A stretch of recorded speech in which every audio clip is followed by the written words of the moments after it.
really upset because you don't have your mother here to tuck you in, and you really miss your family. And my dad. And your dad, and I'm gonna try to like substitute for them, just for a little while, and just make you feel a lot more comfortable here.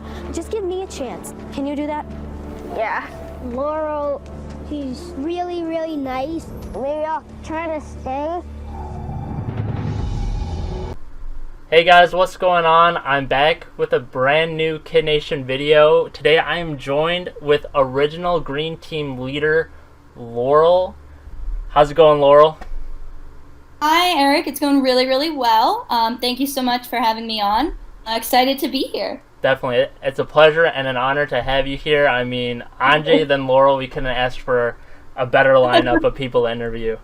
So, if you're ready, let's go ahead and hop into it. Sure. Okay, so first off, how do you feel about the resurgence of the popularity of the show due to like bigger YouTube channels bringing it back up? Well, it's really cool for sure. It was 13 years ago, so it's something that definitely isn't on my mind every day as much as it used to be. But I think within the past like 5 or 6 months, it's really resurfaced and come back to popularity. And I love it. I think it's so funny. It's such a trip down memory lane. So that's great. Yeah, for sure. Aside from us like contacting you, have you felt any other sort of impacts of like the resurgence of the community and everything? Impacts in a good way, I guess. A few people have reached out to do podcasts and different channels, and that's been really fun. But I was just like bombarded with so many messages on DMs just asking questions.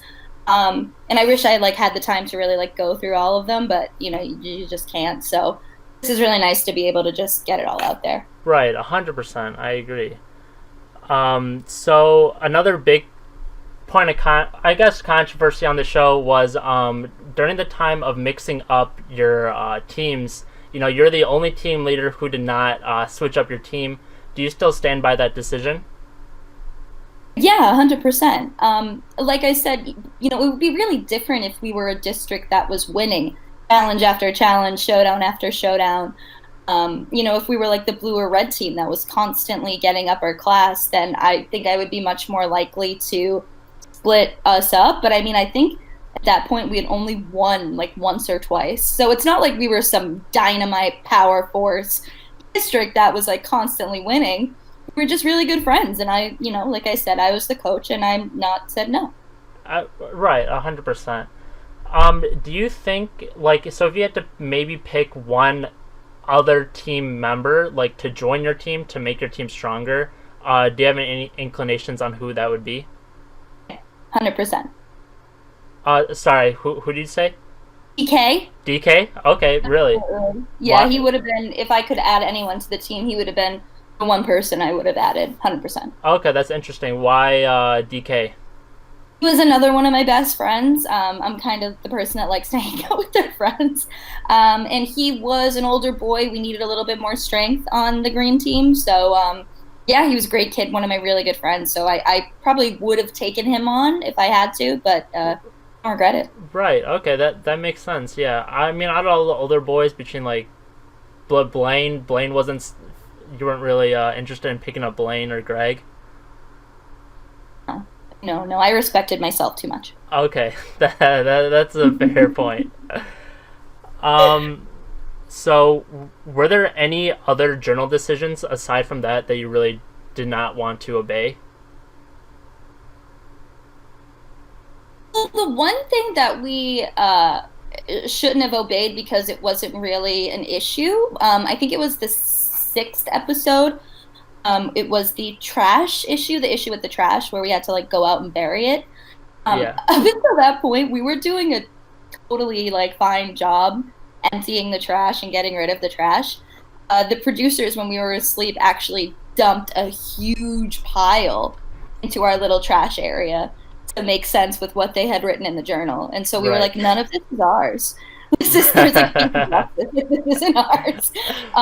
So that they kind of really orchestrated that episode because we were doing fine in a lot of ways, and that's boring for the viewers. Right. So I had to spice things up a bit. Gotcha. And to follow that up, so you said you guys were handling the trash fine. What would you guys do with existing trash?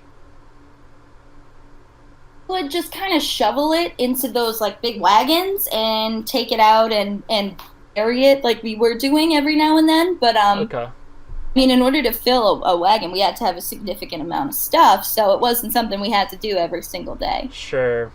Yeah. When it came to doing that, that was mostly like laborers doing that, or was it just like stronger kids doing it?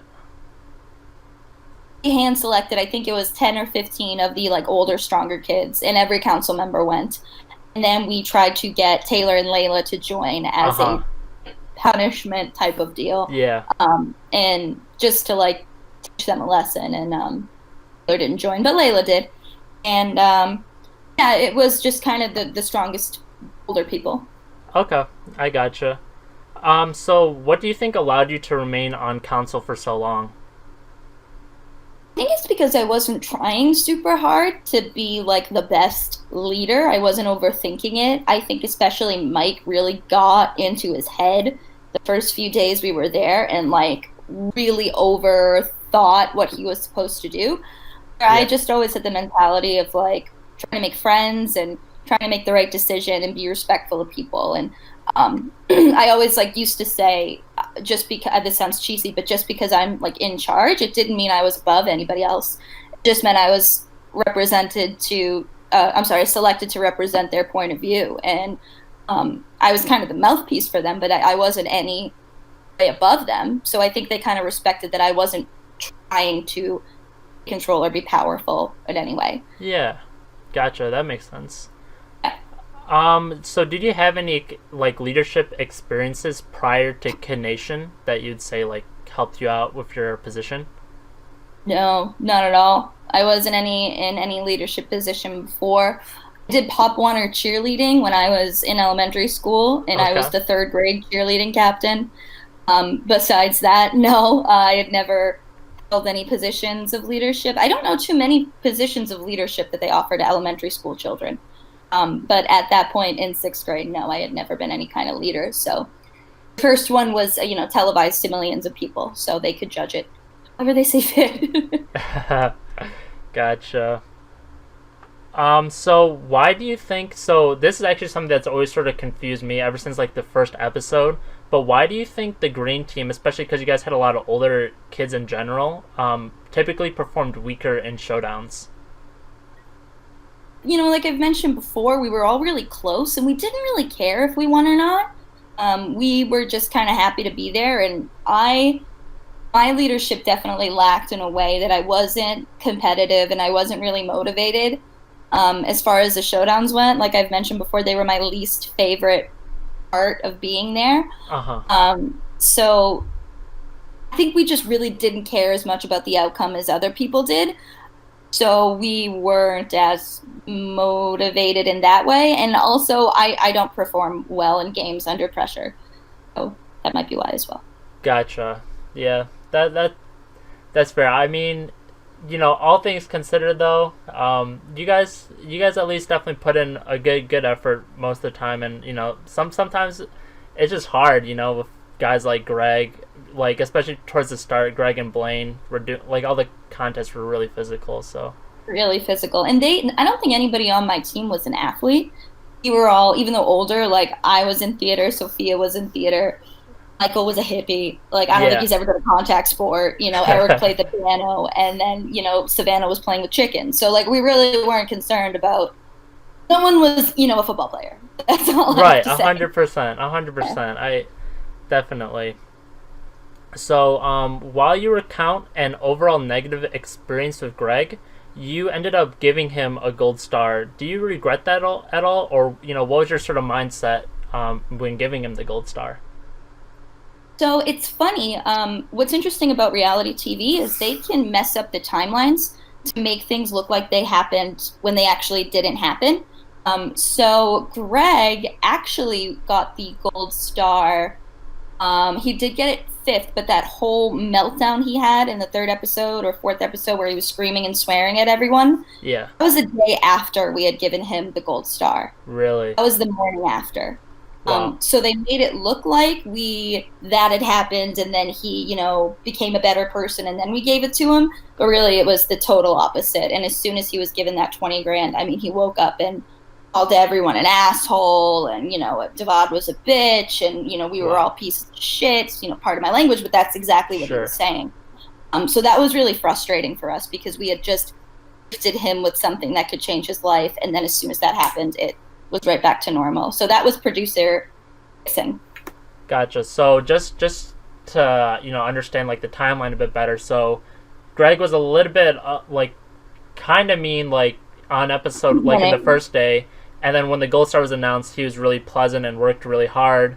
Gets the gold star, he starts sucking, and then from then on, he just sucks. He just swears at everyone. There were times when you could get along with him when he wasn't trying so hard to prove himself. Yeah. But I mean, he's gonna see this, great. Is the definition of like really a bully. I mean, the second day he puts his hands on an 11-year-old boy that's half his size as a 15. Like, what are you trying to prove, you fucking loser? Sorry. Yeah. That's just like that's a loser thing to do. That's not a tough guy move. The tough guy fights the biggest guy in the room, not the smallest. Right. But I think that was my first inclination of like, I don't respect this kid. He's clearly someone that gets bullied badly at home and is probably a nerd. So, whatever. Gotcha.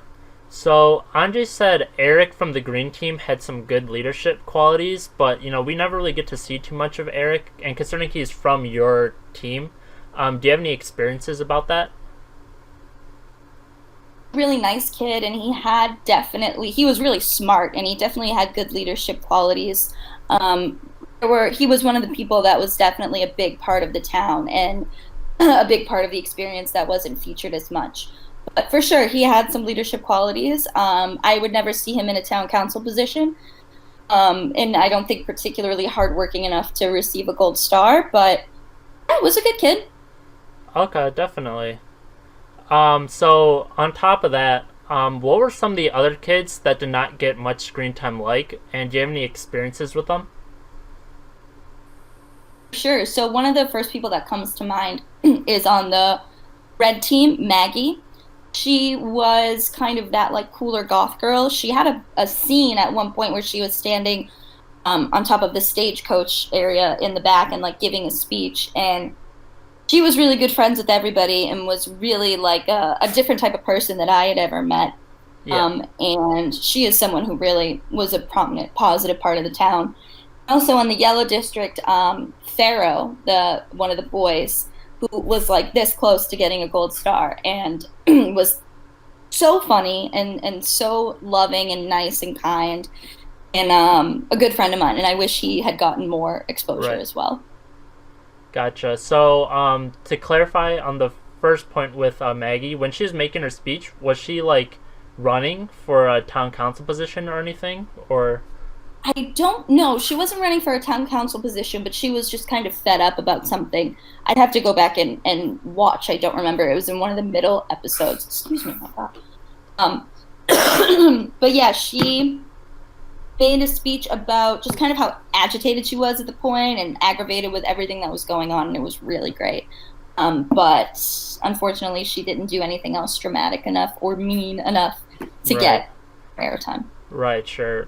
And I don't know if you really pay attention to Kid Nation memes, but one of the bigger Kid Nation memes is I'll have to like edit this in, but is of one of the showdowns. This is when Blaine's leader of the yellow team, where everyone's dancing, and there's this big meme of Pharaoh dancing on the hay bale. I don't know if you've seen it, but if you haven't, I'll definitely link you to it. It's Please do. But Pharaoh dancing on a hay bale, that sounds like something he would do twice a day. So yeah. But from Philly, like just really cool and best. Definitely. So this is something that we try and ask everyone, but Jared on the very first episode said that Oh, sorry. What you cut out for a second. Are you gonna ask me what happened 3 years ago? Yes. No idea. No idea. And he was 8. I don't know what could have happened at 8 years old. God bless him. I hope it wasn't anything too terrible. Right. I don't know what happened to him. Any guesses? 8-year-old. I don't know. Someone in the schoolyard, probably. I'm not really sure. Okay, okay. Who do you think deserved a gold star but didn't get one? Sorry. Pharaoh. Pharaoh? Okay, yeah, definitely. Anything else you'd like to add on top of Pharaoh? Um, Pharaoh was supposed to actually get it around the time that Nathan was supposed to get it. It was between Pharaoh and Nathan. I think we really wanted to give it to Pharaoh, but CBS cameras, they didn't have enough footage to justify a whole episode because people would have been like, who is Pharaoh? But they had more film of Nathan, so I think they kind of edged us in the direction of Nathan just to make the episode make more sense. But Pharaoh's one that always comes to mind. Maybe Olivia, maybe not. I don't know. But yeah, I would say Pharaoh 100%. Gotcha. Any sort of inclination towards Olivia there, in terms of giving her the gold star? And why we wanted to? Yeah. She was funny. She was a leader. She was hardworking. I got along with her pretty well. Yeah, she was just another one that was a prominent member and wasn't anyone you had to ask to do things. She was just there to help. Okay, yeah, great. So in regards to, being a council member, could you give us a little bit of insights into that, like what was hard about it, and, if anything was a little bit easier than the camera made out to be as well? Being a council member, I didn't find it particularly difficult at all. It was really fun. The hardest thing for me was we had to get up much earlier than everyone else. Yeah. So people could get up whenever they wanted, really, and there would just be like a line of kids between the times of like 9 and 10, up to the producers getting mics on them. Yeah. So we wore mic packs all day long underneath our shirts.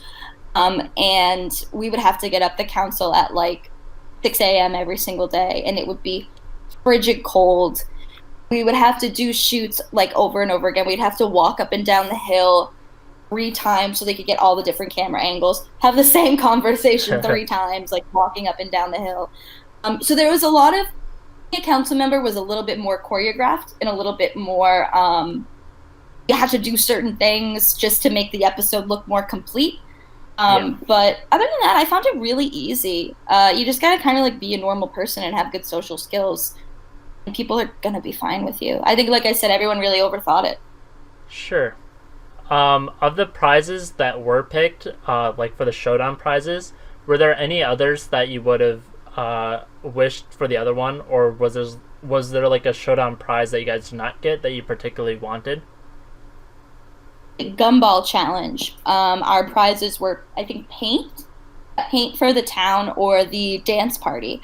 As soon as we saw that block party, it was like unanimous, like that is what we're doing. I think they were going to give us like pizza and music, and although the music would probably be interesting because it would have to meet copyright laws, so I don't know what songs would really be playing. Like Happy Birthday on a loop, I don't know. Uh-huh. But yeah, that was the one thing I really, really wish we got, because I think at that point we were all just so close. That was day 23, I remember really specifically, and that would have been something really cool to have. Yeah, definitely. That would have been nice. Also, in one of your other videos, you recounted that the hot air balloon was like your favorite prize ultimately. Something that is kind of interesting that I found was like your prizes were the hot air balloon or the rock that like commemorates you guys as founders of Kid Nation and everything. That rock was actually on like the Kid Nation set anyways. Like they left it there for like people to take pictures with afterwards. Yeah, definitely. I have no idea. Yeah, you can find like videos of people like going to like the Kid Nation set later, and they everyone takes pictures with the rock. So funny. I didn't even know you could visit the set. Yeah, it is its own site. It's called like Bonanza Ranch. I'm not sure if you still can, but apparently there's like 130 films and TV shows shot there. So yeah, I remember. I know Cowboys and Aliens was one of the movies that was filmed there. But that's really cool. I didn't know that. And look at that, they left the rock there anyway. So I know. Yeah, the hot air balloon challenge. That was definitely the move because the rock was gonna be there no matter what. Right. So what are your feelings about, the journal? The journal was necessary to formulate an episode. For the most part, if we didn't have the journal or producers sometimes putting little conflicts or barriers in our way, it would just be footage of a lot of kids sitting around and hanging out. Which, if you think about it, cameras were rolling for 40 days, and 40 days was crammed into 13 hours. So there's a ton you didn't see. So the journal was pretty necessary to just like have an episode and have it center around something, which I think we got even as kids, and we were like, we're gonna play the game, whatever. But yeah, the journal was a little ridiculous, but we knew it was necessary to have a cumulative episode. Okay, yeah, that's fair. Were there any journal? Was there ever a time where you guys got the journal where you thought like this is a really good idea, really insightful? No. No. Okay, dang. Insightful? No. Okay, that's fair. Would you say that there's a divide between the older and younger kids on the show? Definitely a divide. Not a big divide, but there was definitely Yellow Gang, Taylor and the Taylorettes, her and her posse. They hung out with more like Colton and Zach. Zach kind of filtered between the older and younger kids. He was pretty mature. I actually liked him a lot. That was like Colton, Zach, Taylor, Layla, Kelsey, that whole crew. They kind of hung out together. And then it was like me, Sophia, Michael, Maggie, DK, Greg and Blaine a little bit, Hunter. But yeah, there was definitely a distinct like 12 to 15 hung out and like 11 to 8 hung out. Okay, gotcha. So speaking of younger kids, so why did you end up, so the green team was mostly like older kids, as mentioned earlier. Well, how did you end up picking Jimmy originally for your team? Because he was like the youngest kid at the time. He was just one of the people I had talked to. I didn't know everybody's names. I didn't know who Hunter was at the time, and I didn't know who Savannah was at the time. They were just kids that were left over. And I was like, but it was really just whoever I had spoken to. I had, me and Sophia were pushing one of the crates in the first episode together. So we really got to talk to Morgan, got to talk to Kennedy and Michael. And then I remember Eric, Hunter, Jimmy, they were kind of random. Okay. Because that was done, we had known each other for less than 12 hours before we had picked names, and we were really busy. So I had only probably memorized like 10 people's names. So it was luck of the draw getting about 4 of the people that I got. Okay, yeah, definitely. So I'm just trying to make sure like this isn't like just the show like sort of messing with us. There is like the reason why. So by the time you picked, most of your characters, have you already seen like Michael make his big speech, getting like the town to settle down, or like Sophia showing that she can cook and everything? Yes, we picked our districts right after that breakfast scene where Michael gave the speech and Greg and Mike got in each other's faces. So I had seen that, yes. And I did see Sophia step up the night before and pretty much take over the kitchen. So that was something I wanted. And she was my friend, and her and Michael were my friends. So 100%, definitely. How did you feel when Michael ran against you in the second election? He told me he was going to. He told me the first election. He was like, if there's ever a chance for me to run again, I'm going to do it. And I was, I said, okay. But again, if I had gone really casually and happily, that's boring. So they had to hype it up a little bit and I think make me look a little bit more power hungry and angry than I really was. Right. But I knew it was coming. I actually voted for him. So. Oh, you did? Yeah. I wasn't really interested anymore. Like I said, being a council member wasn't. I liked it for sure, but I was like, oh my god, I can finally sleep till 7:30. This is great. I can finally potentially get a gold star. Yes, no harm there at all. Okay, that's great. Yeah, definitely. That wasn't quite the, especially, how the show portrayed it and everything. It definitely made it seem like a backstab and everything. So no, not at all. I knew it was coming. And of course, it was like a hit to my ego more so than anything, I think, for about 10 minutes after. Then I had gotten over it really quickly. I was happy for him. Yeah, that's great. So how do you feel like, Michael's job was as a council leader in terms of like, because he had, to deal with Greg and Blaine when they were both on council and everything, um, you know, and other like leadership functions. How do you think he did overall? I think he did really well. I think the thing with being a council member, I think the most important thing you had to have was confidence and to be brave and to be courageous and to have balls. Really is and when you're going against someone like Greg, Blaine, and DK, who are much more masculine than Michael was. Like I said, he was kind of like he ate nuts and berries and was a hippie and like Yeah, was into Karl Marx and like that type of vibe. So I just don't think he was prepared for that sort of animosity that came with those three. But I think yeah, he pulled it together really quickly. that's great. So this is going to be a little bit off topic, but this is actually has to do with your 2 episodes on the PBS show Fetch with Ruff Ruffman. It So what was it like, being on the set and working on it and everything? was really fun. So my brother got that show when he was 12, and it was filmed during the summer, so my mom would take him to the set, and a lot of times I would go.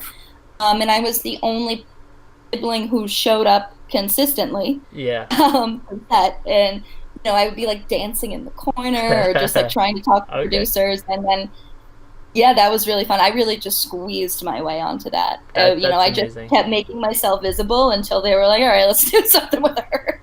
Right. And that was my first taste of kind of being in front of the camera, and I loved it. It was really fun.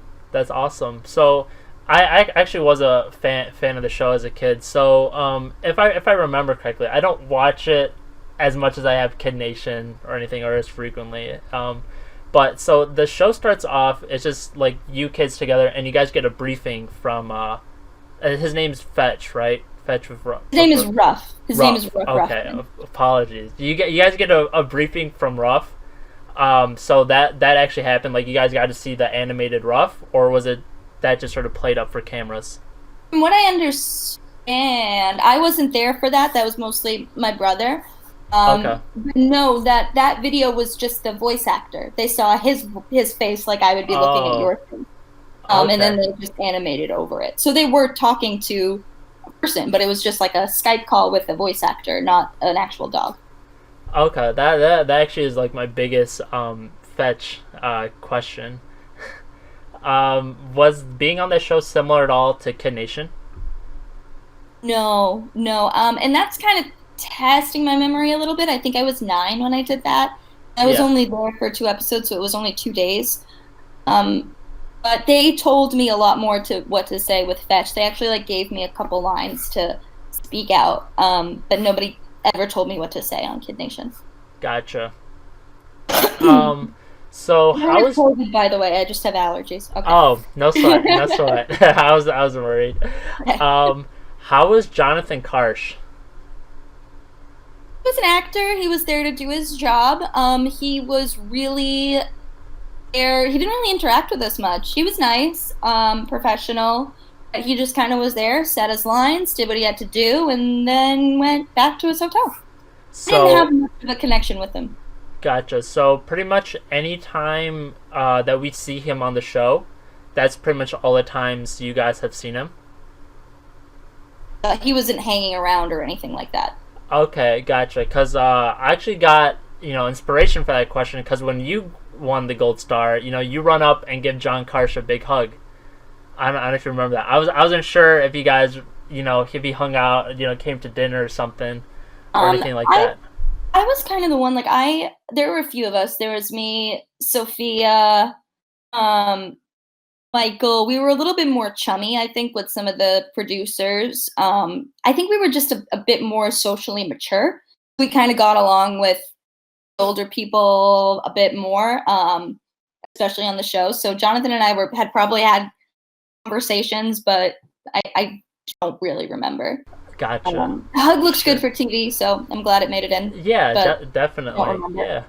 So, would you have any idea how he get all this like juicy information? Like, I remember Taylor would just tell her friend like, "Hey, I think I want to leave," and then at the next town hall meeting, Jonathan Carr's like, "So, you want to leave, Taylor?" You know? Earpiece in. Every single time he was on camera, he had an earpiece in. And there were cameras everywhere. Sure. I think except the outhouses, pretty sure. Yeah. So there was a control room that we didn't know where it was and we couldn't see it, but there was a control room where Tom Foreman, who was the complete big head of CBS at the time, right under Les Moonves, he would just be kind of feeding Jonathan info all day long. Because, think of like a security control room. It would probably Right. screens of every single part of the town. So it would just be probably a few producers in that room, like waiting for some drama, and then Jonathan would have an earbud in his ear, and they would tell him what was going on. Gotcha. Okay, that makes a lot of sense. There's no way John Carth is just No, he trying to wasn't listen to hanging us. out like Taylor. Yeah. Oh, kind of, but no. He was Right. getting on. Yeah. Right. It was the only part of the show that was scripted. Gotcha. So, you said you recently watched the show with your partner a little while ago. How often would you say you normally like rewatch the show? Like every few years, or? There I am. Okay, sorry, it just went down Oh, for a no second. sweat. No sweat. How many times have I watched it? Yeah, or like how often do you rewatch it? Really, ever. I watched it when it was on. When it was on TV, I'd watch with my family. I watched again right when I started college because my friends that I had met after a few months were like, "You want that show?" So like I would show it to them at that point. And then so I think three times in 13 years I've watched it. Okay. So that's not something I do often, but yeah, it's such a good trip down memory lane and such a positive, like nostalgic experience. But no, it was a while ago. Okay. That's good. We watched the show the same amount of times, so. Good. Yeah, pretty much at the same intervals too. Like I watched it right when it came out, once in like later high school, and then just over the quarantine season with all like the big YouTubers covering it and stuff. I was like, guys, you guys got to watch this. This is a crazy reality show. Yeah. So, in some episodes, like we'd see like Jared hanging out with a scorpion and stuff. Have you ever encountered like exotic or wild animals on the show? Yeah. So we would hear coyotes a lot at night. They weren't far away. We would hear lots of coyotes. I'm sure you saw the scene with Colton literally chasing a bull. So there Yes. were bulls and not a bull. What is it? A cat? Is it a bull? I don't know. I think it was a bull. It had horns, so. Okay. The unicorn, I don't know what it was. Whatever it was, that was there. And then there was one time that was the scariest, that there was actually a rattlesnake that had slithered onto set. It was up by animals, up by the chickens. So maybe it was trying to eat something, the chickens or the eggs or something like that, but it was kind of hanging out over there. And they had to call in an animal wrangler to remove it, and we all had to stay like at the very end. Of course, my ass was not going up there anyway, but people Yeah. like Colton were like, "Let's go look at it," and not into it whatsoever. So the rattlesnake was the scariest. Scorpions, coyotes, cows, bulls, chickens, goats. Yeah, I about covered it. Wow. Rexes, dinosaur, like I don't know, probably. Who knows? Yeah, how would the producers react to this stuff? I mean, were they when they heard of this, would they just try and remove the rattlesnake, or they just let you guys look at it and stuff? We're really prepared for everything that may happen. So that animal wrangler he was there all the time, just ready for, when I say call him, I mean, they literally went like, "Steve, get over here." Yeah. And he just removed it. Okay. Definitely. Overall, like, who do you think was the strongest and weakest leaders on the show? Leaders, Sydney and Taylor. Taylor was a really strong leader, even if it was for a bad thing. She was the head sorority girl that got you to do whatever you wanted, whatever she wanted. So, I mean, she was kind of an evil genius in that way, but Yeah. she was a great leader, a really great leader. I thought I was pretty good, and I thought Zach was good. I thought Zach was a really good leader as well. But yeah, Taylor's top dog when it comes to leadership skills, 100%. She convinced 4 girls to tell us all to, eat the toast. Well, that's really impressive. Right. That is really impressive, and She's a feminist icon, in my personal opinion. Taylor should be taught in women's studies classes. Yeah, definitely. You could teach it. Yeah. In terms of like weak leaders, were there any? Right. I would say a weak leader only because I think he was probably a tad too young and immature to be a leader. Was probably Mike. I think he really got into his head a few times and was trying a little too hard. I think if he had even matured just by like a year or so, he would have been a lot more calm, cool, and collected, and probably could have done his job more effectively. And Greg wasn't a bad leader, to be honest. He just wasn't. Sure, I gotcha. Actually, when you started out with your introductory statement for Mike, I actually thought you were gonna say Guylan, which actually does get me a little bit. I forgot about him. Here. Yeah, probably him. Oh, yeah, okay. I forgot about Guylan. Okay, take Mike out, put in Guylan. Okay. Same reasons. Same reasons? Okay, Yeah. Definitely. Yeah, so we're actually approaching the end of our interview right now. So what have you been up to, Laurel, in your own personal life and everything? Well, I graduated Pace University in New York City. I've been living in the New York City area since I was 18, right when I graduated high school. I moved here. I studied communications and I minored in political science. Funny. And Yeah. I currently live in Hoboken, New Jersey. I've been doing theater a lot. I grew up acting, so I've done a ton of theater and singing performances in college. A few commercials. I was on a national commercial campaign for the Dish Network in high school. I did about 5 spots for them. I've done voiceover, so still kind of in the entertainment industry. I was working in sales right before COVID hit. Unfortunately, I got laid off, so right now I am collecting unemployment and watching America's Next Top Model with my girlfriend. So that's about it. Okay, yeah, definitely. First, congratulations on graduating Thank and you. everything. Thank you. It It's a took really 5 big years, accomplishment. but we got there. Yeah, definitely. So, in the future of your acting, do you think you're mostly gonna focus on like theater stuff or That's why I've television? been taking this time of unemployment to kind of consider. I will always think love theater just because there's no way you can recreate that energy of a live audience. And I love the fact that even if there's little slight changes, it'll change every night you do the show, which I love. Sure. But film is also like a passion of mine too, and obviously that does come with a significant amount more money. So passion, definitely theater. I would love to one day open a theater for in the inner city, a free theater that anybody could go to, and offer acting classes, dance classes, singing classes, comedy classes, improv. That's my ultimate dream, is to have kind of like a free nonprofit community theater that anybody could go to and anybody could have access to. That's the goal, but for now we're figuring it out. Yeah, no, that's amazing. Definitely. Yeah. There should. I mean, I completely understand if you want to put Condition behind you, but I mean, it'd be awesome if you could have like DK or something. Teach a free class or something. I mean, I'm not trying to put it behind me. I just Oh. it hasn't been relevant for Yeah.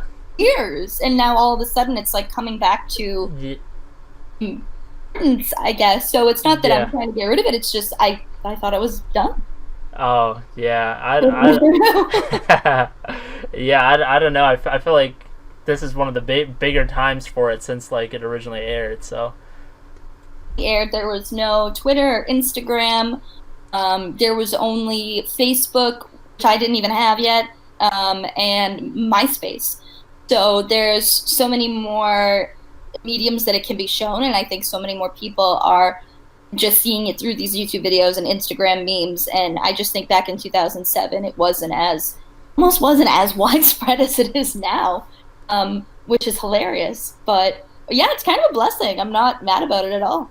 Okay, yeah, great. So, final question: what are your overall, positive or negative experience with Kid Nation, and would you be down to do some sort of reunion if CBS wanted it, or another form of Kid Nation in the future? Well, absolutely to that question. The only negative thing, and which was like pretty clear for everyone to see, is I come from Massachusetts, which is a really humid, not hot, but moist air and really cold environment. And then I went to the desert, which is really, really hot and really, really dry air. And my whole diet changed and all of that. And I had an outbreak of cold sores on my lips, which was brutal, and really painful during that time. And that was like pretty embarrassing. So that's probably my like weaker moment that I didn't love. Right. Just because I was in a lot of pain and it looked bad. It looked like I had like leprosy or something. Yeah. But then the most positive thing was just meeting all the people, and I wasn't sheltered by any means at that point, but I had only lived in one place, and I had really only been exposed to certain type of people. I met my first Jewish person in Bonanza City. I'd never met a Jewish person before. So I think I had become so much more open-minded, and I learned a lot about how much people are the same. And it was really nice. I always say when we first got there, we took off our like no makeup, no nice clothes. We didn't know how much money anybody had, and it didn't matter. Nobody cared. I think I'll never have a more authentic experience like that again, which I would love to have. But that was my most positive, was really seeing that we're all kind of the same, and I was exposed to so many people at such a young age, and it formulated who I was. Who I was as a person, and still shapes me as an adult. So, yeah. Yeah, great. I mean, that was a really poetic answer and everything. Oh, thanks. Laurel, It's definitely. true. It's very true. Yeah, that's great. Sorry, I actually just remembered one question that I wanted to ask, but didn't get to ask. So, in regards to the talent show, you obviously have like a really great singing voice, and a few people knew about it at the time. So why didn't you end up entering the talent show originally?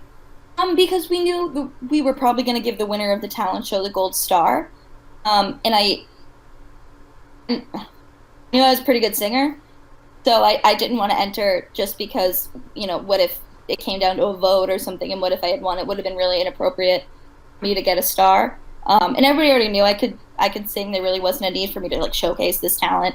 The singers were me, Morgan, DK, and Jasmine and Markel. And everybody knew we could sing, so there was really no need. And yeah, I just thought it would have been kind of inappropriate for me to, even if I didn't win, just like I was putting myself out there for the opportunity to get the money. I thought would have been a bad move, bad look. Right. Yeah, that actually is completely fair. So, that's going to wrap up our interview. Laurel, thank you so much. This has been an absolute pleasure. Yeah, definitely. Still really, really glad that we can even get you on the program and anything. If you want like your social media links, we'll put them down in the description below. Laurel's always posting lots of cool, interesting stuff, and she has her own YouTube channel with her own, Q&A, and you can see her sing and stuff. Yes, I'm trying to get more content, trying to figure out what I want to do with it, but I'm hoping to make it a little bit more of a medium now. Yeah, definitely. I mean, I have permission to post this on there? Yeah, absolutely. Anything you want, definitely. Sure. So, definitely thanks again, Laurel. Appreciate it. Yep. I'd also like to thank the Kid Nation community Discord. None of this would be possible without them either. I'll leave a link to that down in the description below. Thanks you for bringing me back into somewhat popularity. Appreciate it, everyone. Yeah, absolutely. Yeah, definitely. Thanks a lot, Laurel. No problem at all. Yep. Thank Take you. care. Have a good day. Yep. Night. Bye. Bye.